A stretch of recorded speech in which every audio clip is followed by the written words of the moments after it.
दुनिया के दो सबसे शक्तिशाली नेता, एक तरफ अमेरिका के राष्ट्रपति डोनाल्ड ट्रंप, दूसरी तरफ रूस के राष्ट्रपति व्लादिमीर पुतिन। हाल ही में अलास्का में हुई इनकी मुलाकात सिर्फ एक कूटनीतिक बैठक नहीं थी, बल्कि एक ऐसा माइंड गेम था जिसकी स्क्रिप्ट किसी हॉलीवुड फिल्म से कम नहीं थी। कहानी शुरू होती है अलास्का के एकरेंज शहर से। राष्ट्रपति पुतिन का विमान लैंड करता है।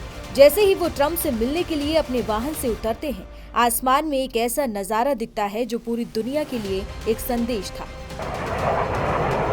पुतिन के सिर के ठीक ऊपर से गुजरता है अमेरिकी वायुसेना का सबसे घातक विमान B-2 स्टील्थ बॉम्बर,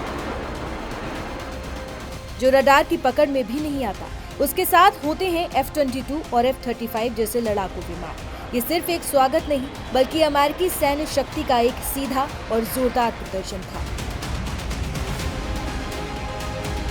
जानकार इसे ट्रंप का एक सोचा समझा माइंड गेम मानते हैं। बिना एक शब्द कहे ट्रंप ने पुतिन को ये संदेश दे दिया था कि भले ही हम गर्मजोशी से मिल रहे हैं, लेकिन अमेरिकी ताकत को नजरअंदाज करने की गलती मत करना।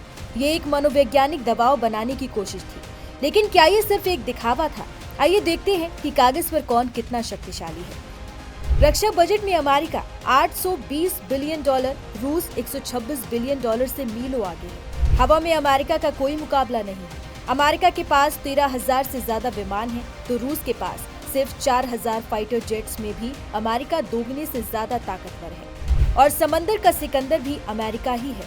अमेरिका के पास 11 विशालकाय एयरक्राफ्ट कैरियर हैं, जबकि रूस के पास सिर्फ एक। ये ताकत अमेरिका को दुनिया के किसी भी कोने में अपनी सैन्य शक्ति पहुंचाने की क्षमता देती है।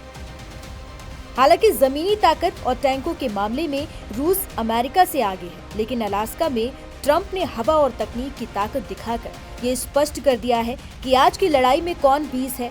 ये था ट्रंप का वो माइंड गेम जिसने पुतिन को दोस्ती की मेज पर बिठाकर भी अपनी सैन्य श्रेष्ठता का एहसास करा दिया। एक ऐसा खेल जहां शब्द नहीं, बल्कि आसमान में उड़ते फाइटर जेट्स बात कर रहे थे।